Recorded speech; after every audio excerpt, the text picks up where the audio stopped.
Brian Talcott. I'm a practitioner and teacher of Christian Science, and I live and work in Alameda in Northern California.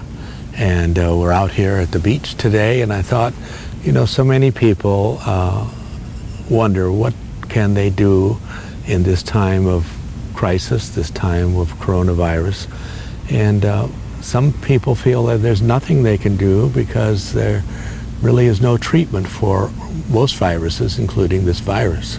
And so the medical community is really up against it and stuck and having a hard time. But we have another resource, the power of prayer.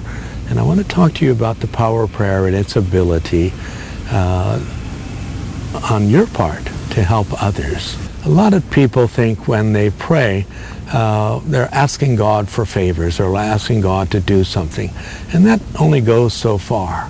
Most of the Bible is filled with opportunities to see how God actually did work and does fulfill that prayer. The 23rd Psalm, for instance, says, "The Lord is my shepherd, I shall not want.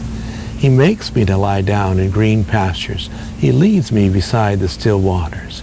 He restores my soul. He leads me in the paths of righteousness."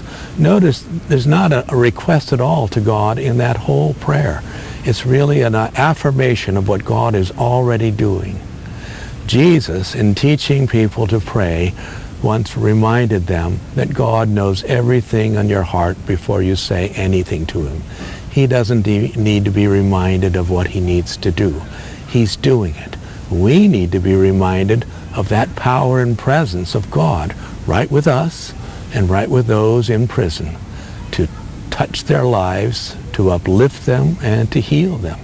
A number of years ago, when I was a chaplain in the Air Force, I was a Protestant chaplain and ministered to people of all faiths, particularly all Christian faiths other than the Catholics. And we were quite a close community. And one of the airmen, enlisted men who worked at the chapel, he and his wife were expecting a baby. And this was just after Christmas when she was expecting, and the airman came in to see us. And he said, "My wife, Diane, had her baby." And we said, "Oh, that's wonderful." He said, "Well, it's not so wonderful because we didn't know her water had broken several days before, and she got infected with a viral infection that is incurable, and they've given her 12 hours to live." And so we just encouraged him a little bit, and then we all went back to our offices to pray about this. And it was a Friday afternoon, and Friday night the rabbi offered prayers for her. Saturday and Sunday we offered prayers at all of our services for her. She obviously lived through the first 12 hours and seemed to be stabilized. The medical people, she was in the hospital, said there's nothing they could do but keep her on life support. So they had her on life support, but they weren't sure if anything would come of it. She survived for 24 hours, and so that was encouraging. The baby also was infected with this viral condition, and they had moved it to a children's hospital where they gave it about a 25% chance of surviving as well. We continued our prayers every time he came back. We went back to our offices, and my prayer was affirming God's power and presence no matter what, to uplift her, to sustain her. God was her very life.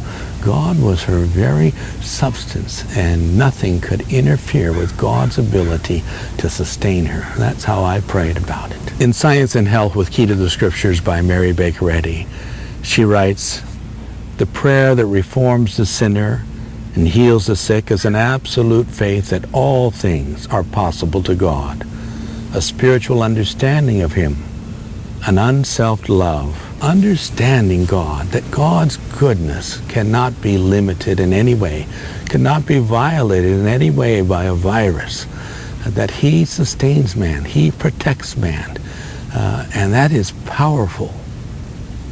Well, she continued to actually go better. She got stabilized, and then she began to make some progress. And the doctors felt that if she survived this, there could be serious effects that would limit her for the rest of her life. About a month later, I was doing the early morning service at about 9 o'clock in the morning, and Diane and the baby came into the service, and there wasn't a dry eye in the house. She was completely well, able to take care of her baby. She was completely free. The baby was healthy and whole, and that whole community rejoiced in that healing. So when you hear a healing like that, you think, well, what am I able to do? What we're all able to do is listen to God. And that's what we need to learn to do. To listen to God, we need to shut out all these false fears and doubts about God and see that the power of God is really omnipotent.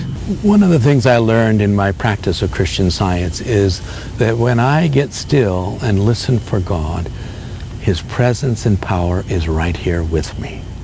And I begin to feel it. And I begin to hear things from God. It's not voices. It's just ideas that come to me that are natural from God of His goodness and His love for man and His omnipresence everywhere. We know God is everywhere. The Psalm says that we can never get separated from God's love. Well, what does that mean? That means those people in prison can never be separated from God's love. That you and your home can never be separated from God's love.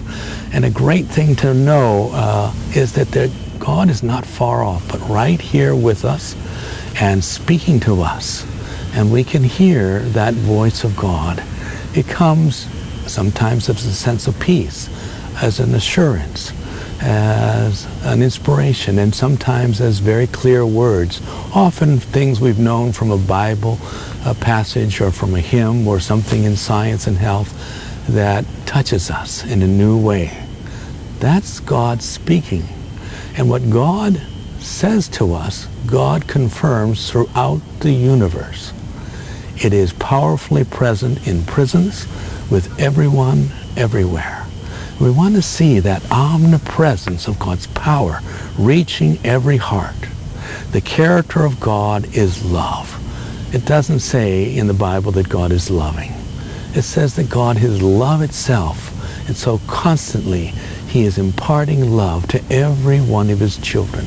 Just knowing that, just believing in that, just beginning to trust in that, you'll begin to see evidence of that in your life and in the lives of those around you, and especially in the lives of those you're praying for.